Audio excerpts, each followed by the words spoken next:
Ini adalah cerita tentang tak sengaja bertemu merak hitam saat memancing. Pemuda desa ini mendapatkan keajaiban ini. Pagi di desa Sumberwatu selalu dimulai dengan kabut tipis yang menggantung rendah di antara rumah-rumah kayu tua.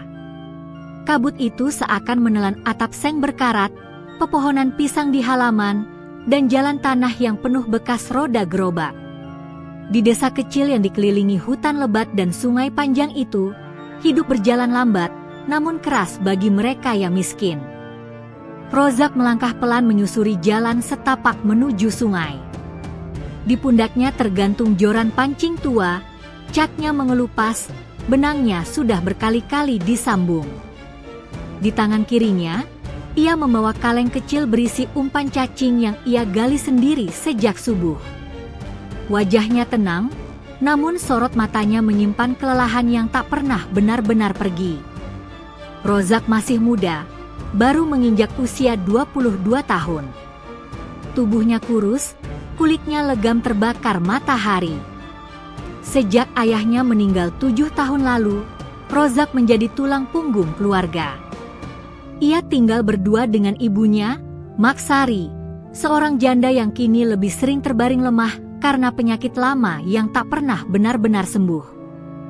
"Jangan ke Sungai Hulu, Zak," pesan ibunya setiap pagi, dengan suara serak yang terdengar lebih seperti doa ketimbang larangan. Rozak selalu mengangguk. Tapi dalam hatinya, ia tahu, jika ingin membawa pulang ikan lebih banyak, ia harus berani melangkah lebih jauh. Sungai Sumberwatu membelah desa seperti urat nadi. Bagian hilirnya ramai oleh warga, tempat anak-anak bermain, perempuan mencuci, dan para pemancing biasa duduk berderet. Tapi hulu sungai adalah cerita lain. Di sanalah air mengalir di antara batu besar dan akar pohon tua, gelap, sunyi, dan jarang dijamah manusia. Orang-orang desa menyebutnya Sungai Larangan.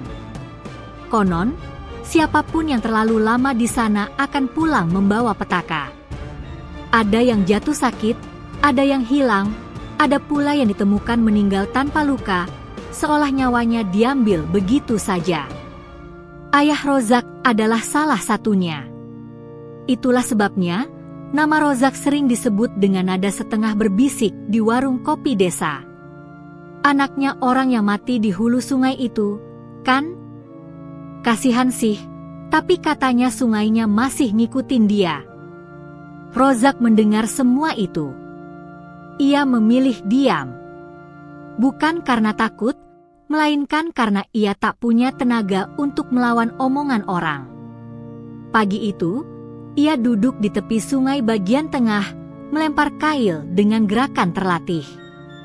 Air sungai berkilau diterpa cahaya matahari yang mulai menembus kabut. Beberapa menit berlalu. Satu ikan kecil tersangkut. Lalu dua. Tidak cukup. Rozak menghela napas panjang. Ia menatap arus sungai yang mengalir ke arah hulu, ke tempat yang selama ini dihindari. Entah mengapa, ada perasaan aneh di dadanya hari itu. Bukan takut, melainkan seperti panggilan halus yang tak bersuara. Ia teringat wajah ibunya semalam. Nafas Maksari terdengar berat, obatnya hampir habis, dan uang di kaleng bambu tinggal beberapa lembar lusuh. "Aku cuma sebentar," gumam Rozak pada dirinya sendiri. Dengan langkah ragu namun mantap, ia menyusuri tepi sungai, semakin menjauh dari pemukiman. Suara desa memudar. Digantikan oleh desir angin di daun, kicau burung yang makin jarang, dan gemericik air yang terdengar lebih dalam, lebih berat. Pepohonan di sekitar sungai berubah. Batangnya besar, berlumut, akar-akarnya menjulur seperti ular raksasa. Cahaya matahari tertahan oleh kanopi daun yang rapat, membuat suasana remang meski hari masih pagi. Rozak berhenti di sebuah batu besar. Disinilah ayahnya terakhir kali memancing, menurut cerita orang-orang. Dadanya terasa sesak. "Ayah," lirihnya. Ia duduk, menyiapkan kail, lalu melemparnya ke bagian sungai yang lebih dalam. Air di sini tampak lebih gelap, hampir kehitaman. Arusnya tenang, namun terasa menyimpan sesuatu di bawah permukaan. Waktu berjalan lambat. Tak ada ikan yang menyambar. Hanya angin yang tiba-tiba berhenti, membuat hutan terasa sunyi tidak wajar. Rozak mulai merasa tidak sendirian. Bulu kuduknya berdiri. Ia menoleh ke kiri, ke kanan. Tidak ada siapa-siapa. Namun perasaan diawasi semakin kuat. Jantungnya berdetak cepat. Tangannya mencengkeram joran lebih erat. Tiba-tiba, kailnya tertarik kuat. Bukan tarikan ikan biasa. Ini berat. Sangat berat. Rozak refleks berdiri, menahan tarikan itu. Joran melengkung hampir patah. Air sungai beriak, lalu berputar pelan, membentuk lingkaran kecil. Apa ini? Bisiknya, napasnya memburu. Dari balik kabut tipis yang kembali turun entah dari mana, Rozak melihat bayangan hitam besar bergerak di seberang sungai. Bukan manusia. Bukan binatang yang pernah ia lihat. Tarikan itu tiba-tiba berhenti. Sungai kembali tenang, seolah tak pernah terjadi apa-apa. Rozak berdiri kaku, jantungnya masih berdegup keras. Ia tahu satu hal dengan pasti. Ia telah melangkah ke batas yang tidak seharusnya. Dan sesuatu di sungai itu telah menyadari kehadirannya. Di kejauhan, terdengar suara aneh. Bukan suara burung biasa. Dalam, berat, dan menggema. Rozak menelan ludah. Tanpa ia sadari, takdirnya baru saja berubah. Rozak masih berdiri terpaku di tepi sungai larangan ketika kabut turun semakin tebal. Udara mendadak terasa dingin, menusuk kulit, seolah pagi berubah menjadi senja dalam hitungan detik. Suara alam yang biasanya hidup, serangga, burung, desir daun, lenyap tanpa sisa. Yang tersisa hanya detak jantungnya sendiri dan gemericik air sungai yang terdengar berat, dalam, dan berirama ganjil. Ia menatap permukaan air yang kembali tenang. Tidak ada riak. Tidak ada bayangan. Namun perasaan diawasi belum juga pergi. Cuma perasaanku saja, gumam Rozak, mencoba menenangkan diri.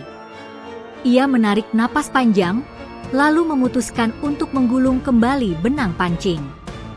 Tangannya sedikit gemetar. Namun saat joran diangkat, kailnya terasa berat lagi, bukan tertarik, melainkan seperti tertahan oleh sesuatu di dasar sungai. Rozak berjongkok, menarik perlahan. Benang pancing itu menegang, lalu bergetar halus, seperti disentuh dari bawah. Air sungai di sekitarnya beriak pelan, membentuk lingkaran kecil yang melebar. Lalu terdengar suara. Bukan suara yang datang dari luar, melainkan dari dalam kepalanya sendiri. Belum waktunya kau pergi. Rozak terhuyung ke belakang. Joran terlepas dari tangannya dan jatuh ke tanah. Napasnya tersengal. Ia menutup telinga, meski ia tahu suara itu bukan berasal dari udara. Siapa? Siapa itu? Ucapnya gemetar. Tak ada jawaban. Namun udara di sekelilingnya terasa bergerak, seperti sesuatu yang besar sedang berpindah tempat. Kabut berputar pelan, membentuk lorong samar menuju hulu sungai, lebih dalam, lebih gelap. Naluri Rozak menjerit menyuruhnya lari. Namun kakinya seakan tertancap ke tanah. Ada dorongan lain di dadanya, bukan keberanian, melainkan rasa penasaran yang aneh, bercampur dengan perasaan akrab yang tak bisa ia jelaskan. Ia melangkah satu langkah ke depan. Tanah di bawah kakinya terasa lembab dan dingin. Setiap langkah membuat suasana semakin sunyi, seolah dunia di belakangnya menghilang. Pohon-pohon besar di kiri kanan sungai menjulang seperti penjaga bisu, batangnya hitam oleh lumut tua. Akar-akar menjulur ke tanah dan air, menyerupai jari-jari raksasa. Di tengah kesunyian itu, Rozak mencium aroma yang tak biasa, wangi samar seperti bunga hutan yang terbakar matahari, bercampur bau tanah basah.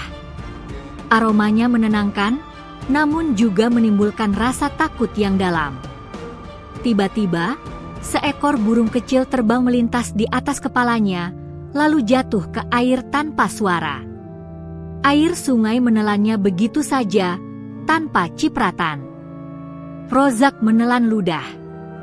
Ini nggak beres. Ia hendak berbalik, namun langkahnya terhenti saat melihat sesuatu di seberang sungai. Di antara semak dan batang pohon, tampak kilau hitam berkilat, seperti logam yang memantulkan cahaya redup. Kilau itu bergerak perlahan, anggun, dan teratur. Rozak menyipitkan mata. Bulu. Bulu yang sangat besar. Kilau hitam itu semakin jelas.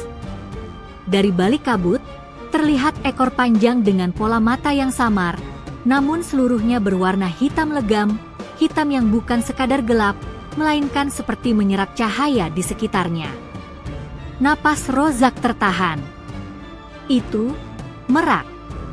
Tapi ini bukan merak biasa. Tubuh makhluk itu jauh lebih besar dari merak yang pernah ia lihat di kebun binatang.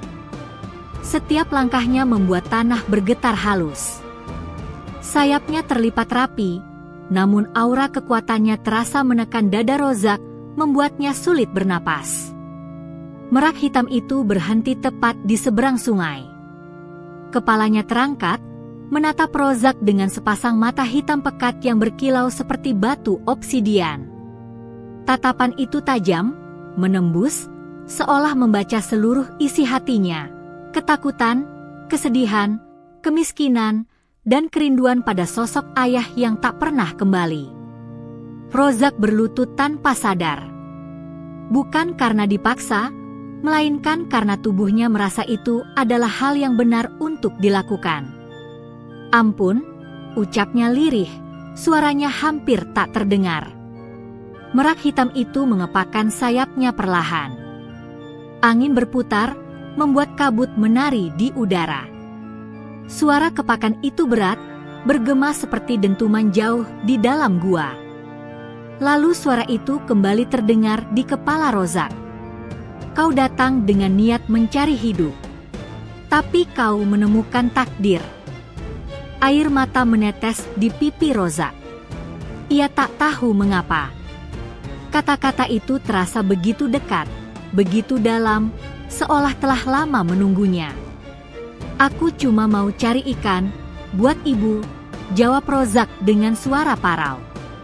Aku nggak mau macam-macam. Merak hitam itu menundukkan kepalanya sedikit.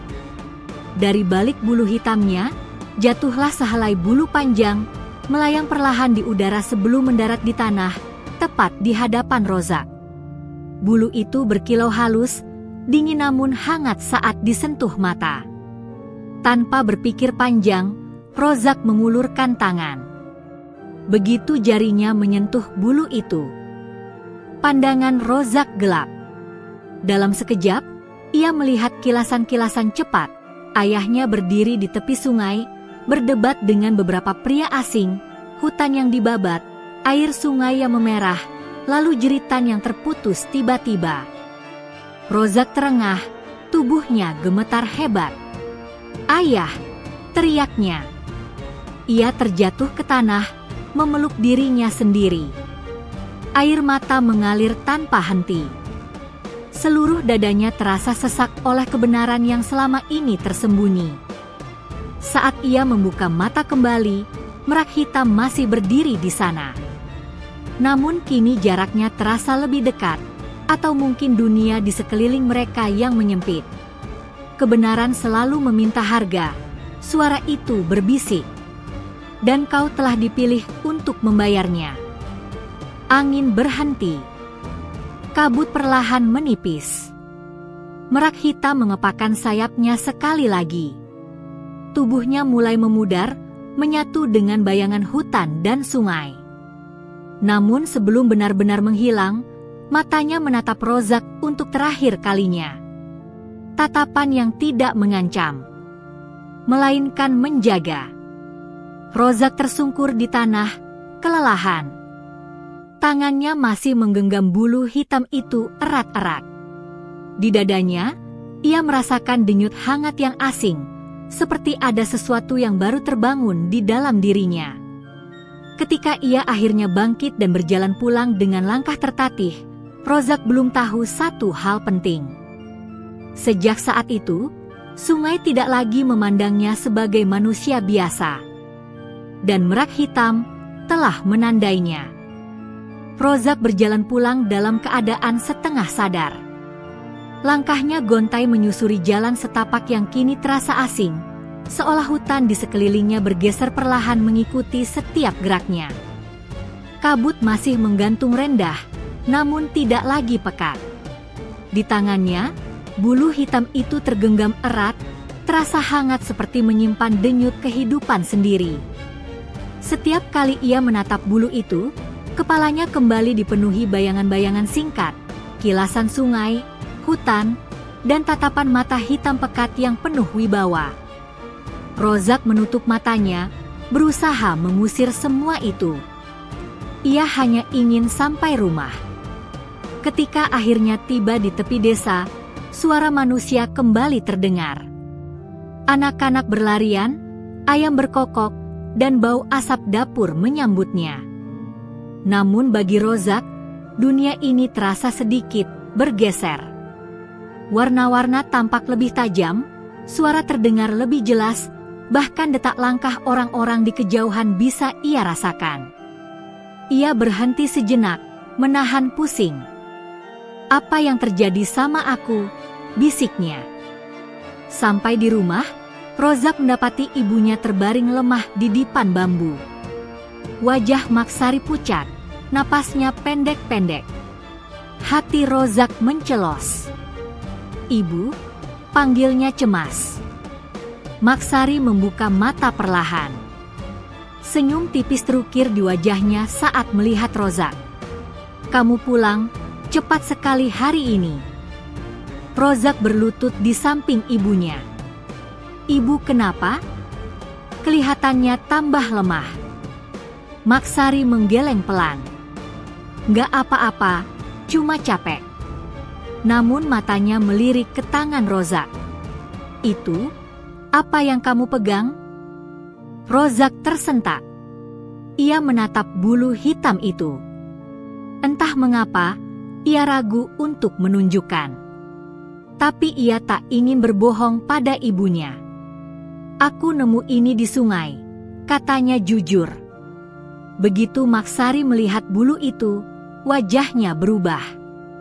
Bukan kaget, melainkan takut yang dalam. Tangannya gemetar saat menyentuh pergelangan tangan Rozak. "Zak," suaranya bergetar. "Kamu ke hulu sungai, ya?" Rozak terdiam. Tak sanggup berbohong. Maksari memejamkan mata, menarik napas panjang. Air mata menetes dari sudut matanya. "Ibumu sudah melarang." "Maaf, Bu," Rozak menunduk. "Tapi aku ketemu sesuatu." Maksari membuka mata kembali. "Merak hitam," ucapnya lirih, seolah menyebut nama yang tabu. Rozak tersentak. "Ibu tahu?" Maksari mengangguk lemah. "Itu cerita lama. Penjaga sungai dan hutan.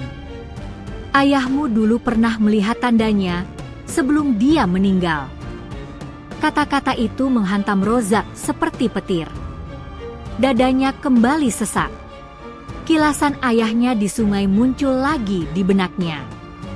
"Malam sebelum ayahmu pergi," lanjut Maksari, "dia bilang, kalau suatu hari penjaga itu memilih seseorang, maka orang itu akan hidup di antara dua dunia, manusia dan alam." Rozak menelan ludah. "Apa maksudnya, Bu?" Maksari menatapnya lama. Artinya hidupmu gak akan biasa lagi. Malam turun perlahan. Rozak duduk di luar rumah, menatap langit desa yang bertabur bintang. Bulu hitam itu kini ia letakkan di pangkuannya. Angin malam berembus pelan, membawa aroma tanah dan dedaunan. Tiba-tiba, angin berhenti. Suasana menjadi hening, terlalu hening. Bulu hitam itu bergerak sendiri, terangkat perlahan, melayang di udara tepat di depan Rozak. Jantungnya berdegup kencang, namun kali ini ia tidak merasa takut, hanya waspada. Kabut tipis muncul dari arah sungai, menyusup di antara rumah-rumah, namun tak satu pun warga menyadarinya. Dari kabut itu, suara yang sama kembali terdengar, lebih jelas, lebih dekat. Rozak. Ia berdiri. Aku dengar. Kabut menebal, membentuk siluet besar. Meski tak sepenuhnya tampak, Rozak tahu itu adalah merak hitam. Kehadirannya terasa agung dan menekan, membuat udara seolah berhenti bergerak. Kau telah menyentuh tanda. Maka kau telah masuk ke dalam perjanjian, suara itu bergema. Rozak menelan ludah. Perjanjian apa? Kau akan menjadi penyeimbang. Penolong bagi yang tertindas, penjaga bagi yang tak bersuara. Rozak menggeleng pelan. Aku cuma orang miskin. Aku nggak punya kekuatan. Bulu hitam itu berkilau terang. Hangatnya menyelimuti tubuh Rozak. Rasa sakit, lapar, dan lelah yang ia rasakan seharian lenyap seketika.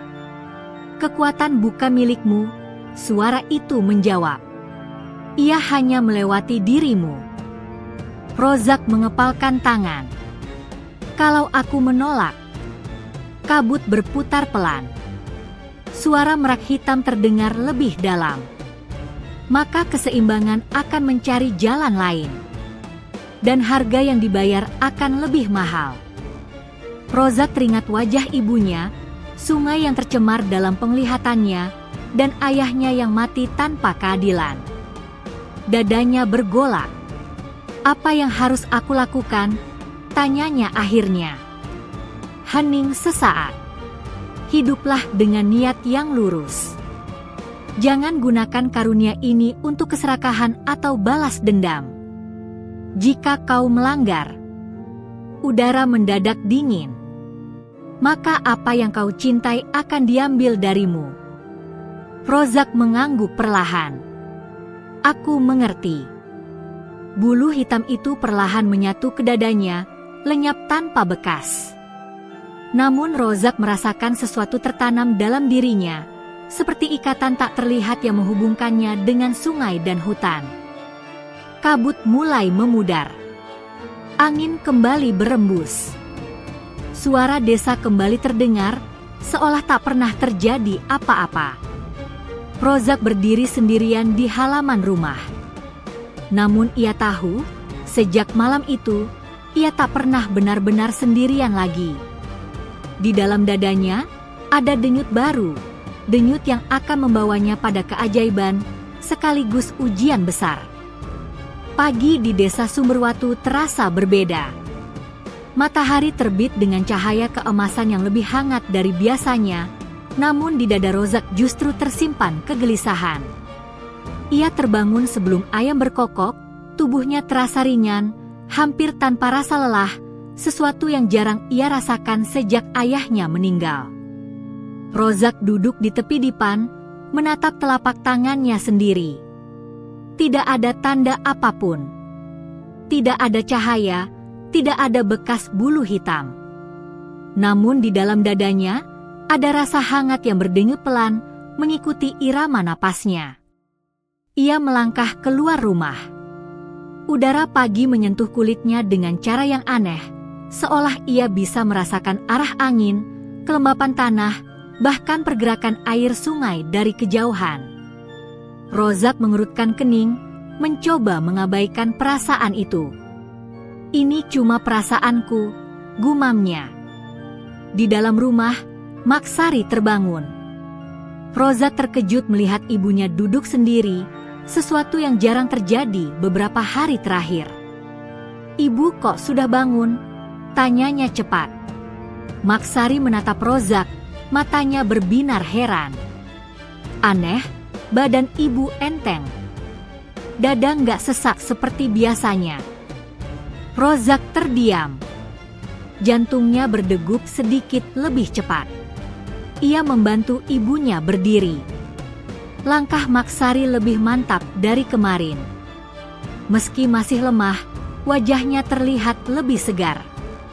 Rozak tak berani mengucap apapun, tapi dalam hatinya ada getaran takut dan harap yang bercampur menjadi satu. Pagi itu, Rozak memutuskan kembali ke sungai, namun hanya ke bagian tengah yang biasa didatangi warga. Ia ingin memastikan apakah semua yang ia rasakan nyata atau hanya bayangan semalam. Di tepi sungai, beberapa pemancing sudah duduk.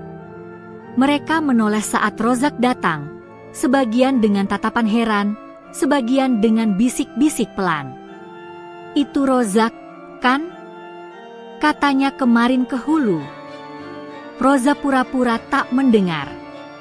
Ia duduk di batu, menyiapkan kail. Saat umpan menyentuh air, ada sensasi aneh di ujung jarinya, seperti arus kecil yang mengalir dari tubuhnya ke sungai.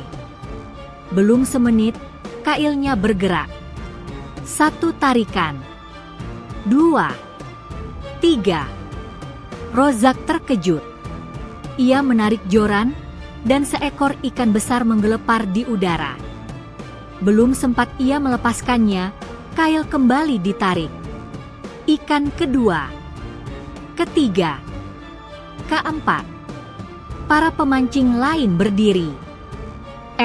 Kok cepat banget? Umpannya apa itu? Rozak berkeringat dingin. Ini bukan kebetulan. Ia bisa merasakan arus sungai mengalir mengikuti niatnya, bukan kemauan, melainkan keinginan tulus untuk membawa pulang rezeki. Namun bersamaan dengan itu, dadanya terasa sedikit nyeri, seperti ada sesuatu yang ditarik keluar dari dirinya. "Cukup," bisiknya dalam hati. Seolah mendengar, sungai menjadi tenang kembali. Rozak pulang membawa ikan lebih banyak dari biasanya. Sepanjang jalan, orang-orang menatapnya dengan pandangan tak biasa, bukan lagi iba, melainkan heran dan curiga. Di rumah, Maksari terkejut melihat hasil tangkapan Rozak. "Ini banyak sekali," katanya pelan. Rozak hanya tersenyum tipis. "Buat makan hari ini, Bu." Siang itu, kabar menyebar cepat. Di warung, di sawah, di teras rumah. Nama Rozak disebut-sebut. Ada yang bilang ia diberkahi. Ada pula yang berbisik, ilmu apa itu? Sore hari, kegaduhan terjadi di dekat sungai. Seorang anak kecil, Bima, terpeleset saat bermain di tepi air. Arus menyeret tubuh kecil itu ke bagian yang dalam. Teriakan histeris memecah desa. Bima jatuh ke sungai. Rozak yang sedang berjalan pulang membeku. Jantungnya serasa berhenti.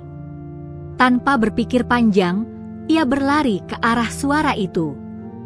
Di tepi sungai, Ibu Bima menangis, warga panik. Arus deras, tak seorang pun berani melompat. Rozak berdiri di pinggir, napasnya memburu.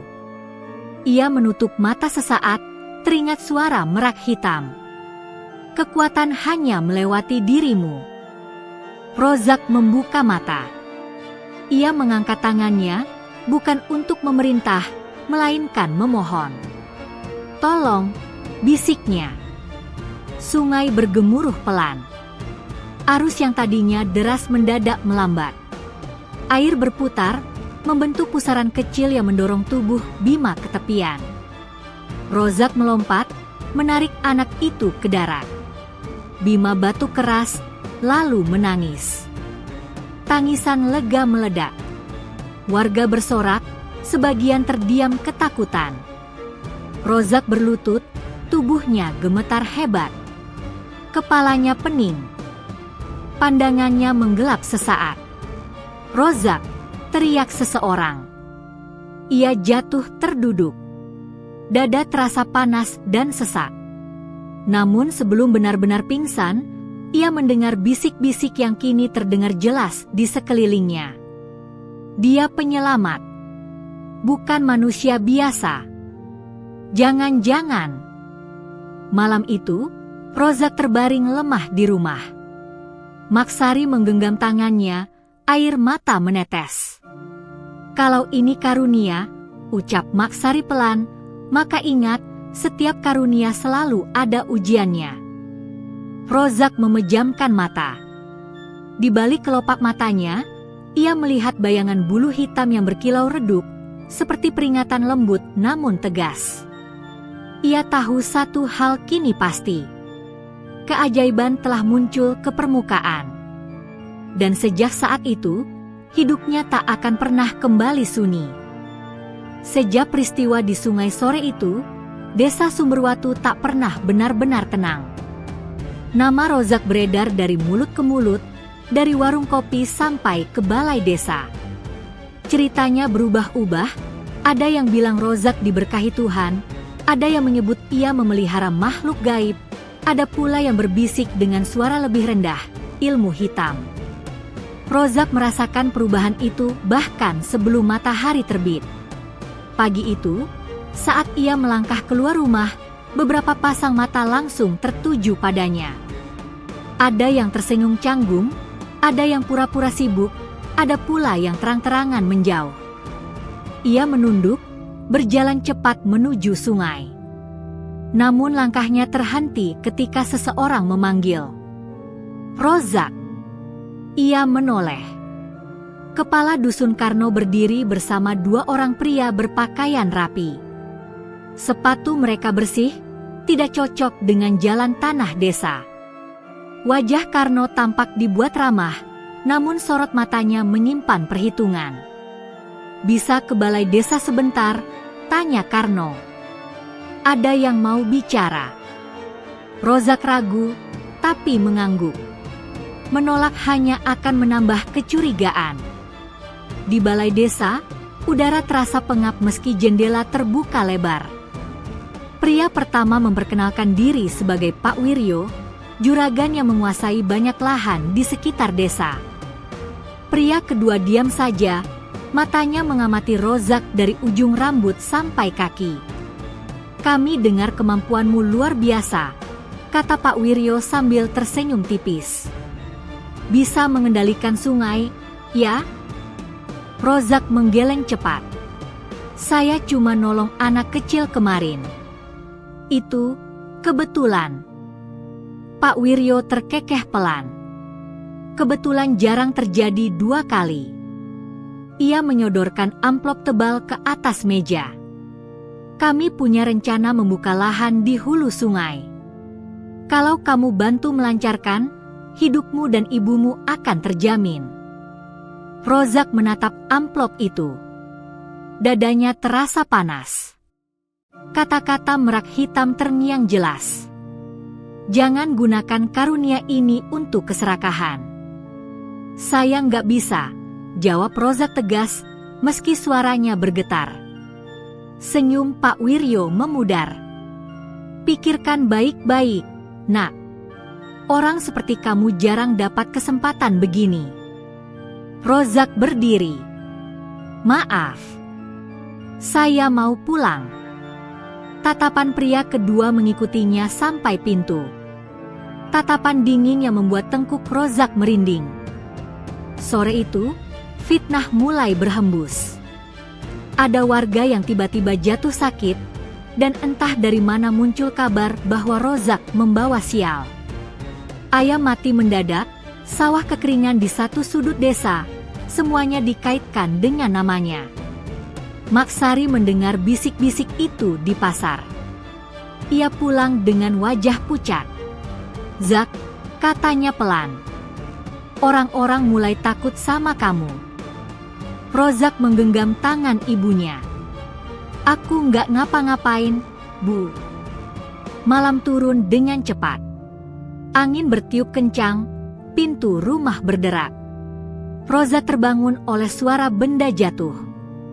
Saat ia keluar, ia melihat pagar bambu rumah mereka roboh. Di tanah, tertulis dengan arang, pergi atau celaka. Maksari menangis tertahan. Rozak mengepalkan tangan, amarah mendidih di dadanya. Seketika, ia merasakan aliran panas menjalar dari dadanya ke lengan. Kekuatan itu merespons emosinya. Ia hampir memanggil sungai. Hampir. Namun ia teringat peringatan itu. Rozak memejamkan mata, memaksa napasnya tenang. Perlahan, panas itu mereda. Tubuhnya justru terasa lemas, seolah sebagian energinya terkuras. Keesokan harinya, Karno datang lagi, kali ini tidak sendiri. Beberapa warga ikut mengerubungi rumah Rozak. Kami cuma mau memastikan, kata Karno keras, bahwa kamu nggak pakai ilmu sesat yang membahayakan desa. Rozak menatap wajah-wajah itu. Ada ketakutan. Ada iri. Ada pula rasa bersalah yang disembunyikan. Kalau saya memang membahayakan, kata Rozak lirih, kenapa kemarin sungai menyelamatkan Bima? Hening. Tak ada yang menjawab.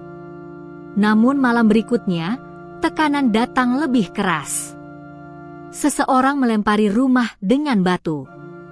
Maksari jatuh pingsan karena syok. Rozak menggendong ibunya, berlari ke rumah dukun desa. Anakmu ini membawa beban berat, kata dukun itu pelan setelah memeriksa Maksari. Bukan semua orang kuat menanggungnya. Kata-kata itu menusuk Rozak lebih dalam daripada ancaman apapun.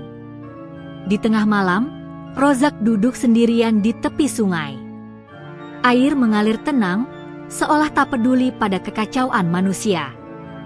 Rozak menatap pantulan wajahnya sendiri, wajah pemuda desa yang kini diperlakukan seperti monster. Apa aku salah menerima ini? Tanyanya lirih. Kabut tipis muncul. Angin berhenti.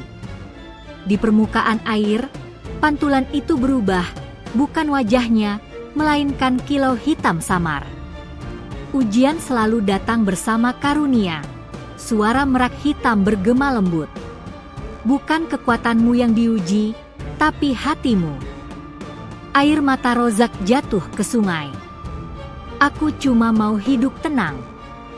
Ketenangan sejati lahir dari keberanian menolak kejahatan, jawab suara itu. Kabut menghilang. Sungai kembali biasa. Namun Rozak tahu, keserakahan manusia baru saja membuka pintu konflik yang lebih besar. Dan babak paling berbahaya dalam hidupnya baru dimulai. Hujan turun sejak dini hari, membasahi desa Sumberwatu dengan gerimis dingin yang tak kunjung reda. Jalan tanah berubah licin, dan suara air yang jatuh dari atap rumah terdengar seperti ketukan lambat yang menegangkan. Rozak duduk di beranda rumah, menatap hujan tanpa benar-benar melihatnya. Semalaman ia hampir tak tidur, pikirannya dipenuhi ancaman, fitnah, dan bayangan wajah ibunya yang kian melemah. Maksari terbaring di dalam rumah, napasnya masih berat. Setiap kali Rozak mendengar batuknya, dadanya terasa diremas. Pagi itu, seorang pemuda desa datang tergesa-gesa. Zak, ibumu disuruh ke balai desa, katanya terbata. Katanya ada bantuan kesehatan. Rozak berdiri cepat.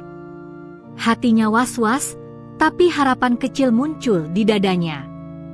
Jika itu bantuan, ia tak punya alasan menolak. Balai desa sudah ramai saat mereka tiba. Beberapa aparat desa berdiri di depan, wajah mereka kaku.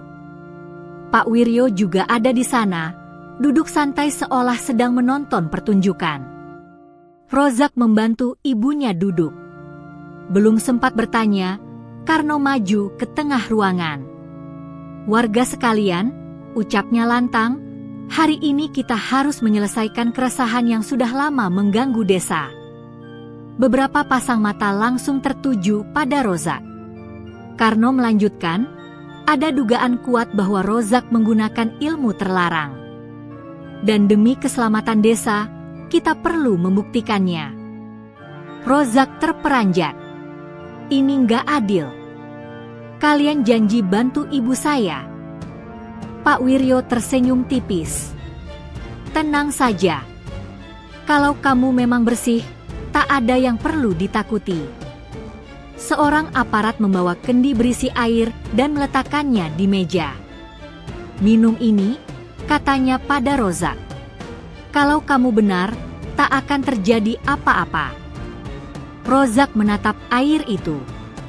Dadanya bergejolak. Ia merasakan sesuatu yang tak beres, bukan dari airnya, melainkan dari niat orang-orang di sekitarnya. Ini bukan ujian. Ini jebakan. Namun Maksari memegang tangannya lemah. "Zak, jangan bikin ribut," bisiknya. Rozak menelan ludah. Dengan tangan gemetar, ia menyentuh kendi itu. Seketika, dada Rozak terasa panas. Bukan karena airnya, melainkan karena niat jahat yang berkelindan di ruangan itu. Ia melepaskan kendi itu. Air di dalamnya beriak hebat, tumpah ke lantai. Warga mundur ketakutan. "Lihat!" teriak seseorang. "Ilmunya keluar." Keributan pecah. Karno memanfaatkan momen itu. "Tangkap dia!" Demi keamanan. Dua aparat maju. Rozak berdiri melindungi ibunya. Dalam kepanikan itu, kekuatan di dadanya kembali bangkit, kuat, liar, dan siap meledak. Jika ia melepaskannya sekarang, sungai bisa meluap. Angin bisa mengamuk. Semua orang akan tahu. Namun bayangan merak hitam muncul di benaknya, disertai suara yang tenang namun tegas. Menang bukan berarti membinasakan. Rozak menutup mata, menahan dorongan itu dengan seluruh kehendaknya. Tubuhnya gemetar, keringat dingin mengalir di pelipis. Aparat menangkapnya. Tangan Rozak diikat. Maksari menangis histeris. "Anakku nggak salah," teriaknya. "Dia cuma menolong." Namun tak ada yang mendengar. Rozak digiring keluar balai desa di bawah hujan. Warga berkerumun, sebagian menunduk, sebagian menatap dengan rasa takut bercampur lega. Rozak merasa seperti penjahat di tanah kelahirannya sendiri. Ia dikurung di gudang tua dekat sungai. Pintu ditutup rapat. Gelap. Lembab. Bau tanah dan karat menusuk hidung. Di kegelapan itu, Rozak akhirnya jatuh berlutut. Tubuhnya lemas. Dadanya terasa kosong, seperti sesuatu telah ditarik keluar darinya. "Apa ini akhirku?" bisiknya putus asa. Air menetes dari atap, jatuh ke lantai, membentuk genangan kecil. Dari genangan itu, kilau hitam samar muncul. Kabut tipis mengisi ruangan. Merak hitam hadir, kali ini lebih dekat dari sebelumnya. Sosoknya memenuhi ruang sempit itu tanpa menyentuh dinding. "Kau memilih menahan diri," suara itu bergema. "Itu pilihan yang benar." Rozak mengangkat wajahnya, air mata bercampur keringat. "Tapi ibuku, mereka menyakitinya." "Setiap penjaga diuji dengan kehilangan," jawab merak hitam. "Namun tidak semua kehilangan bersifat abadi." Bulu-bulu hitam berkilau beterbangan. Udara menjadi hangat. Rasa sakit di dada Rozak berkurang, berganti dengan ketenangan yang aneh. "Esok, kebenaran akan bergerak," lanjut suara itu. Tapi kau harus siap membayar harganya. Kabut menghilang. Gudang kembali gelap. Namun Rozak tak lagi merasa sendirian. Di luar, hujan berhenti. Sungai mengalir tenang, seolah menyimpan amarah yang ditahan. Dan di balik ketenangan itu, takdir Rozak bersiap membuka wajah aslinya. Rozak terbangun oleh cahaya pucat yang menyelinap melalui celah-celah papan gudang. Tubuhnya terasa berat, namun pikirannya justru jernih, terlalu jernih. Malam yang ia lalui terasa seperti mimpi panjang, tapi denyut hangat di dadanya membuktikan semua itu nyata. Di luar, suara langkah kaki mendekat. Pintu gudang berderit terbuka. Karno berdiri di ambang pintu, wajahnya tampak letih namun matanya tajam. "Kamu ikut saya," katanya singkat. Rozak bangkit perlahan. Tangannya masih terikat, namun anehnya ia tidak merasakan sakit di pergelangan. Seolah ikatan itu tak lebih dari simbol belaka. Mereka berjalan menyusuri tepi sungai. Pagi itu, air mengalir tenang, terlalu tenang untuk sungai yang semalam diguyur hujan deras. Kabut tipis melayang di atas permukaan air, membentuk bayangan-bayangan samar yang bergerak pelan. Karno berhenti di sebuah batu besar, batu yang dikenal Rozak sejak kecil. "Di sini ayahmu terakhir terlihat," ucap Karno lirih, nyaris seperti pengakuan. Jantung Rozak berdegup keras. "Kamu tahu?" Karno menunduk. Tangannya gemetar saat merogoh saku dan mengeluarkan sebungkus rokok, tapi ia tak jadi menyalakannya. "Ayahmu bukan mati karena kecelakaan," katanya akhirnya. "Dia dibunuh." Udara di sekitar mereka terasa menegang. Rozak merasakan aliran panas di dadanya, namun kali ini bukan amarah, melainkan duka yang lama terkubur. "Siapa?" tanya Rozak, suaranya parau. Karno menatap sungai. "Pak Wiryo." "Dan aku ikut membiarkannya." Kata-kata itu menghantam Rozak lebih keras daripada pukulan apapun. Dunia seolah berhenti bergerak. "Ayahmu menolak rencana tambang di hulu," lanjut Karno. "Dia tahu sungai ini dijaga. Dia memperingatkan kami. Tapi uang dan ketakutan membuat kami tuli." Air sungai beriak pelan, seolah bereaksi terhadap kebenaran yang terucap. "Mereka mendorong ayahmu ke sungai," kata Karno dengan suara pecah. Mengira penjaga sungai akan menghabisinya dan tak ada yang curiga. Rozak menutup mata. Bayangan ayahnya muncul, senyum sederhana, tangan kasar yang selalu mengusap kepalanya. Air mata mengalir tanpa bisa ia tahan. "Kenapa kamu bilang sekarang?" tanya Rozak lirih. Karno menghela napas panjang. "Karena sejak kamu muncul, sungai berubah.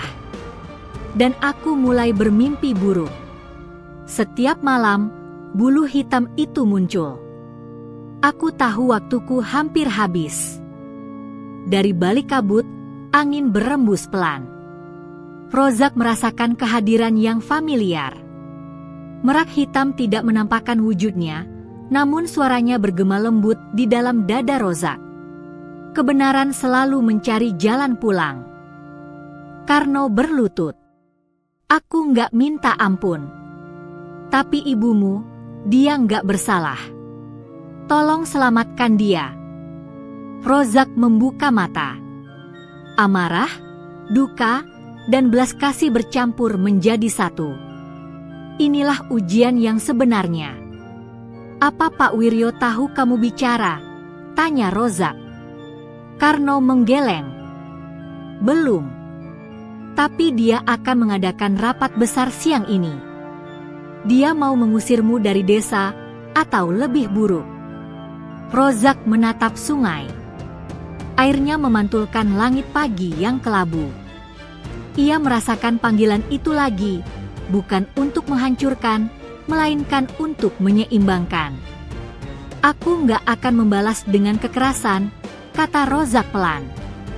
Tapi kebenaran harus muncul. Menjelang siang, warga berkumpul di lapangan desa. Pak Wiryo berdiri di depan, berbicara lantang tentang bahaya ilmu sesat. Aparat desa berjajar di belakangnya. Rozak muncul dari arah sungai. Langkahnya tenang. Warga terdiam. Beberapa berbisik kaget. Dia kabur. Atau dilepaskan. Karno maju ke tengah lapangan, wajahnya pucat namun tekadnya bulat. Hentikan, katanya keras. Aku punya sesuatu untuk dikatakan. Pak Wiryo menegang. Karno, jangan bodoh. Namun Karno terus bicara. Ia mengungkapkan semuanya tentang rencana tambang, suap, dan kematian ayah Rozak. Setiap kata seperti pisau yang merobek kebohongan lama. Kerumunan bergemuruh. Beberapa warga menangis. Yang lain menatap Pak Wiryo dengan marah. Itu fitnah, teriak Pak Wiryo. Dia bersekongkol dengan anak itu. Saat itulah langit menggelap. Angin berhenti. Sungai di kejauhan bergemuruh pelan. Dari balik kabut, bayangan merak hitam muncul di langit, sayapnya membentang megah, terlihat oleh semua orang. Teriakan ketakutan dan takzim bercampur jadi satu. Rozak melangkah maju. Ayahku mati karena menolak merusak alam, katanya lantang. Dan aku tidak akan membiarkan itu terulang. Pak Wiryo mundur selangkah. Wajahnya pucat. Ini sihir. Merak hitam mengepakkan sayapnya sekali. Angin berputar, namun tidak menghancurkan apapun. Hanya membawa suara kebenaran yang menggema di hati setiap orang. Aparat menurunkan senjata. Beberapa warga menunjuk Pak Wiryo. Dia bohong. Kami dibohongi. Pak Wiryo mencoba lari, namun terjatuh saat tanah di bawah kakinya menjadi licin oleh air yang merembes keluar, bukan banjir, hanya peringatan. Akhirnya, Pak Wiryo ditangkap. Karno menangis tertunduk, menerima nasibnya. Merak hitam memudar perlahan. Sebelum menghilang, suaranya kembali terdengar di dalam dada Rozak. Satu kebenaran telah ditegakkan. Namun tugasmu belum selesai. Sore itu, Rozak duduk di tepi sungai. Desa mulai tenang, tapi hatinya tahu badai yang lebih besar akan datang. Harga dari perjanjian ini belum sepenuhnya dibayar. Ia menatap aliran air yang membawa masa lalu pergi, dan masa depan mendekat. Malam turun tanpa bintang di desa Sumberwatu. Langit kelabu menggantung rendah, seolah menekan desa dengan beban yang tak terlihat. Meski Pak Wiryo telah ditangkap dan rencana tambang dibongkar, ketenangan yang diharapkan tak pernah benar-benar datang. Alam tidak serta-merta memaafkan manusia hanya karena kebenaran telah terungkap. Rozak berdiri di tepi sungai, menatap air yang mengalir lebih cepat dari biasanya. Di balik arus itu, ia merasakan kegelisahan yang tak bisa ia jelaskan dengan kata-kata. Sungai seolah berbicara, berbisik dalam bahasa yang hanya bisa ia dengar. Maksari menghampirinya dengan langkah pelan. Kondisinya jauh membaik, namun sorot matanya penuh kecemasan. Sejak sore, angin aneh, katanya. Ibu merasa nggak enak. Rozak mengangguk. Aku juga merasakannya, Bu. Ia menengadah. Awan bergerak cepat, berputar membentuk lingkaran besar tepat di atas hulu sungai. Bau tanah basah dan logam memenuhi udara. Burung-burung hutan terbang rendah, meninggalkan sarang mereka. Tanda-tanda itu jelas. Terlalu jelas. Bawa ibu ke rumah Pak Lurah, kata Rozak tegas. Jauh dari sungai. Maksari menggenggam lengannya. Kamu mau kemana? Rozak menatap ibunya, tersenyum tipis. Menjaga apa yang harus dijaga. Tak lama kemudian, hujan turun. Bukan hujan biasa, melainkan hujan deras yang jatuh seperti dicurahkan dari langit. Sungai meluap cepat, airnya keruh dan membawa ranting besar. Warga panik. Teriakan bersahutan. Anak-anak menangis, orang tua berlarian menyelamatkan harta seadanya. Banjir datang. Rozak berlari ke arah hulu, menembus hujan dan angin. Setiap langkah terasa berat, seolah tanah menahannya. Namun di dadanya, denyut hangat itu semakin kuat, memanggilnya untuk terus maju. Di tepi sungai larangan, air telah naik hingga ke lutut. Arus mengamuk, menghantam batu-batu besar. Petir menyambar, menerangi hutan sekejap, dan dalam kilatan cahaya itu, Rozak melihat bayangan raksasa di balik hujan. Merak hitam. Sosoknya jauh lebih besar dari sebelumnya. Sayapnya membentang, bulu hitamnya berkilau terkena cahaya petir. Tatapannya tajam, penuh amarah yang tertahan. Keseimbangan telah lama dilanggar, suaranya menggema, bercampur dengan gemuruh langit. Darah, keserakahan, dan kebohongan menumpuk di tanah ini. Rozak berlutut di tengah hujan. Air hampir mencapai pinggangnya. Aku tahu, teriaknya melawan badai. Tapi orang-orang di desa ini tidak semuanya bersalah. Merak hitam mengepakkan sayapnya. Gelombang angin menghantam Rozak, membuatnya hampir terjatuh. Alam tidak mengenal niat. Ia hanya mengenal akibat. Air mata bercampur hujan mengalir di wajah Rozak. Kalau begitu, ambil aku. Jangan mereka. Kata-kata itu meluncur begitu saja, lahir dari lubuk hati terdalamnya. Hening sesaat. Bahkan hujan terasa berhenti sepersekian detik. Merak hitam menatap Rozak lama. Dalam tatapan itu, ada kemarahan, kesedihan, dan kebijaksanaan yang melampaui waktu. Kau menawarkan dirimu sebagai tebusan. Rozak mengangguk. Kalau itu harga yang harus dibayar. Tanah bergetar. Air sungai berputar membentuk pusaran besar. Rozak terangkat sedikit dari tanah, tubuhnya diselimuti cahaya hitam keperakan. Rasa sakit menyambar, seolah setiap urat sarafnya ditarik keluar. Di kejauhan, warga melihat pemandangan yang tak akan pernah mereka lupakan. Rozak berdiri di tengah sungai yang mengamuk, diselimuti cahaya, sementara bayangan merak hitam menjulang di atasnya. Maksari menjerit histeris. Rozak! Rozak menoleh sekilas. Dalam pandangannya yang kabur, ia melihat ibunya ditahan warga agar tidak mendekat. Maafkan aku, Bu, bisiknya. Cahaya itu semakin terang. Rozak merasakan kesadarannya memudar. Dalam kegelapan yang datang, ia melihat ayahnya berdiri di tepi sungai, tersenyum bangga. Sudah cukup, Nak, suara ayahnya lembut. Tiba-tiba, cahaya meredup. Pusaran air mengecil. Hujan melambat, lalu berubah menjadi gerimis ringan. Sungai perlahan surut, kembali ke alurnya. Rozak terjatuh ke dalam air, tak bergerak. Merak hitam mengepakkan sayapnya sekali terakhir. Pengorbanan diterima, suaranya bergema. Namun hidupmu belum berakhir. Sosok itu memudar ke langit, meninggalkan keheningan yang berat. Warga berlarian ke sungai. Beberapa orang terjun, menarik tubuh Rozak ke darat. Ia pucat, napasnya tipis. Maksari memeluknya, menangis tanpa suara.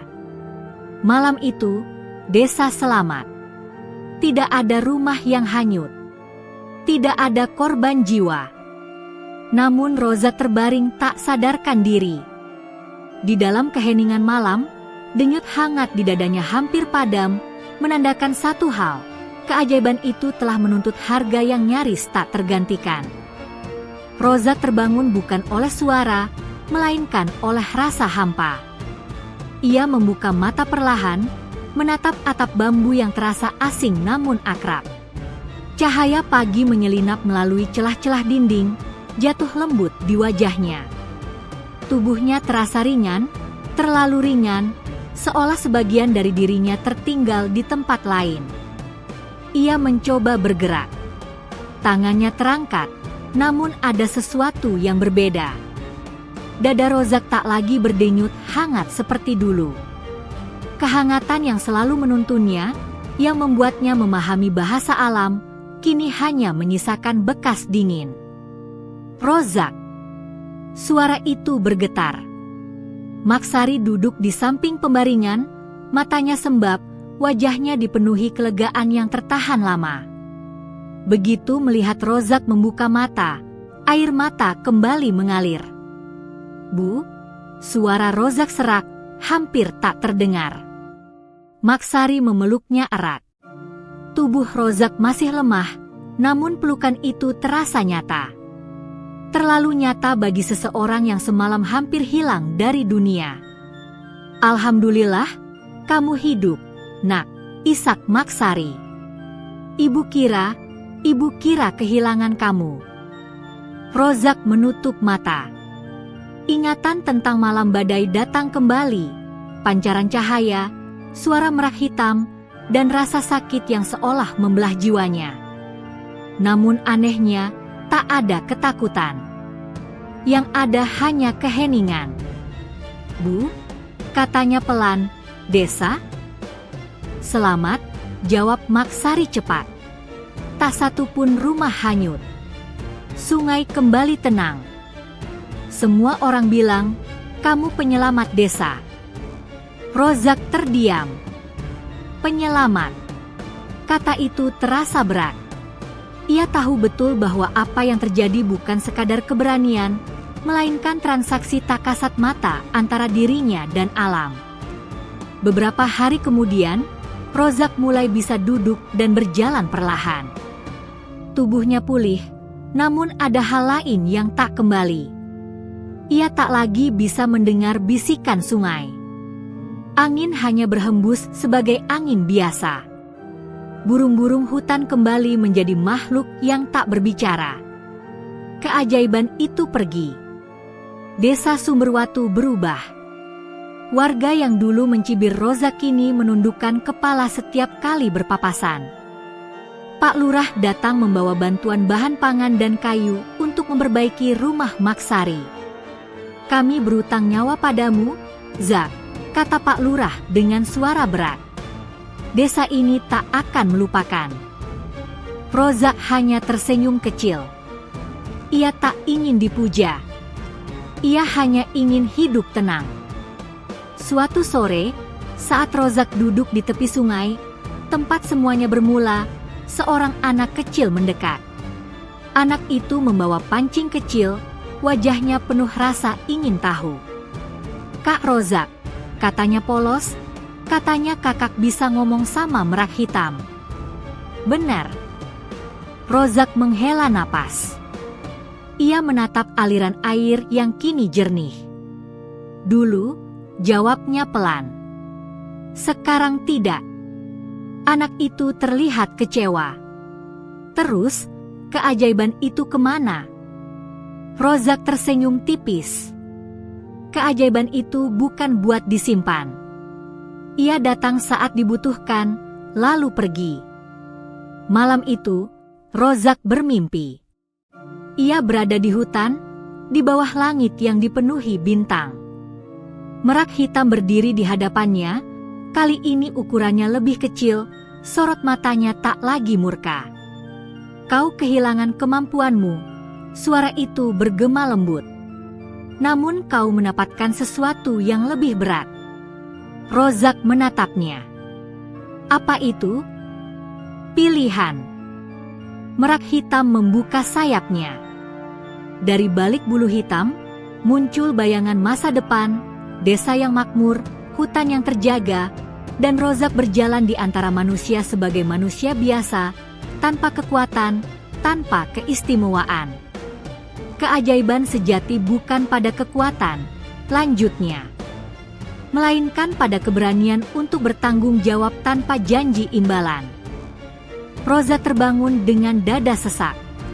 Namun kali ini, bukan karena kehilangan, melainkan pemahaman. Hari demi hari berlalu. Rozak mulai membantu desa memperbaiki tanggul sungai. Ia mengajak warga menanam pohon di bantaran, menjaga hulu agar tak dirusak lagi. Anehnya, orang-orang mendengarkan. Mereka percaya padanya.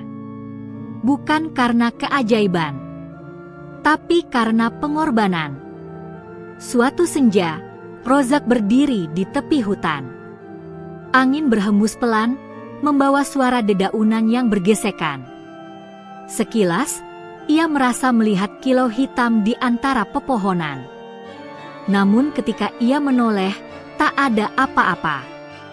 Rozak tersenyum. Ia tahu, merak hitam tak pernah benar-benar pergi. Ia hanya mengawasi, menunggu apakah manusia benar-benar belajar dari kesempatan kedua. Dan di dalam diri Rozak, meski keajaiban telah tiada, tumbuh sesuatu yang lebih kuat dari sihir apapun, tekad untuk menjaga keseimbangan, sebagai manusia biasa yang pernah disentuh mukjizat. Pagi itu, desa Sumberwatu terbangun dalam keheningan yang berbeda. Bukan sunyi karena takut, melainkan tenang karena percaya. Kabut tipis menggantung di atas sungai, menyelimuti pepohonan yang kini tumbuh lebih rimbun di bantaran. Air mengalir jernih, memantulkan cahaya matahari yang baru terbit. Rozak berjalan menyusuri jalan tanah dengan langkah mantap. Di tangannya, ia membawa cangkul, bahunya memikul karung bibit pohon. Tak ada sorak, tak ada pujian. Namun setiap pasang mata yang memandangnya menyimpan rasa hormat yang tulus. Ia bukan lagi pemuda yang dianggap aneh. Ia juga bukan manusia sakti. Ia adalah penjaga. Di tepi sungai, para pemuda desa sudah berkumpul. Mereka menunggu Rozak bukan sebagai pemimpin yang memerintah, melainkan sebagai orang yang lebih dulu berjalan. Di sini, kata Rozak sambil menunjuk tanah yang mulai terkikis. Kalau hujan besar datang, akar pohon ini yang menahan. Mereka mengangguk. Cangkul mulai bergerak. Tanah digali, bibit ditanam. Keringat bercucuran, tapi tak ada keluhan. Maksari mengamati dari kejauhan. Wajahnya tak lagi dipenuhi kecemasan seperti dulu. Ia melihat putranya tumbuh menjadi seseorang yang tak pernah ia bayangkan, bukan karena kekuatan gaib, melainkan karena keberanian memilih jalan yang berat. Siang hari, Pak Lurah datang membawa kabar. Pemerintah kabupaten resmi membatalkan izin tambang di sekitar hulu sungai. Kawasan itu ditetapkan sebagai wilayah lindung. Sorak kecil terdengar. Beberapa warga menitikkan air mata. Rozak hanya menunduk, mengucap syukur dalam hati. Ia tahu, keputusan itu lahir bukan karena tekanan atau keajaiban semata, tetapi karena perubahan sikap seluruh desa. Sore menjelang. Rozak duduk sendirian di tempat ia pertama kali memancing, batu besar yang masih sama seperti dulu. Ia melempar kail ke air, bukan untuk menangkap ikan, melainkan sekadar mengenang. Angin berembus lembut. Daun-daun berdesir seperti bisikan lama yang kini tak lagi ingin didengar. Dalam keheningan itu, Rozak berbicara pelan, bukan kepada siapapun, namun kepada alam yang pernah memberinya amanah. "Terima kasih," katanya sederhana. Seekor burung merak biasa muncul dari balik semak. Bulunya hijau kebiruan, Indah namun tak memancarkan aura apapun. Ia berdiri sejenak, menatap Rozak, lalu pergi. Rozak tersenyum. Ia tak kecewa. Justru merasa utuh. Tahun-tahun berlalu. Desa Sumberwatu berubah menjadi desa percontohan. Sungai tetap bersih, hutan terjaga, hasil tani meningkat. Anak-anak belajar mencintai alam bukan dari dongeng, melainkan dari teladan. Rozak menikah sederhana. Ia membangun keluarga kecil di rumah bambu yang dulu hampir roboh. Ia bekerja sebagai petani dan penjaga hutan sukarela. Hidupnya cukup, tak lebih, tak kurang. Namun setiap tahun, pada malam tertentu ketika hujan pertama turun, warga berkumpul di tepi sungai. Mereka menyalakan lampu minyak, menabur bunga, dan mengheningkan cipta. Bukan untuk memuja, melainkan untuk mengingat. Anak-anak bertanya pada orang tua mereka, "Kenapa kita melakukan ini?" Orang tua akan menjawab, "Karena pernah ada seorang pemuda bernama Rozak yang memilih desa ini daripada dirinya sendiri." Pada suatu malam senyap, saat usia Rozak telah senja, ia berjalan perlahan ke tepi hutan. Nafasnya pendek, langkahnya berat, namun matanya tenang. Ia duduk di bawah pohon besar yang dulu hampir ditebang. Angin berembus, membawa aroma tanah basah. Dalam remang cahaya bulan, sesosok bayangan hitam berkilau muncul di antara pepohonan. Merak hitam. Tak sebesar dulu. Tak menakutkan. Hanya hadir sebagai penjaga lama yang datang menepati janji. Kau menjaga keseimbangan. Suaranya lembut seperti angin malam. Tanpa kekuatan. Tanpa tuntutan. Rozak tersenyum lemah. Aku hanya melakukan yang seharusnya. Merak hitam mengangguk. Dan itulah keajaiban tertinggi manusia. Bayangan itu perlahan memudar. Angin berhenti. Hutan kembali sunyi. Pagi harinya, Rozak ditemukan tertidur di bawah pohon itu, dengan senyum damai di wajahnya. Desa berkabung. Namun tak ada ratapan berlebihan. Mereka tahu, Rozak tak pergi. Ia tinggal di akar pohon yang menahan tanah, di sungai yang mengalir jernih, di hati orang-orang yang memilih menjaga daripada merusak. Dan kisah tentang pemuda yang tak sengaja bertemu merak hitam saat memancing itu pun menjadi legenda. Bukan tentang keajaiban, melainkan tentang pilihan.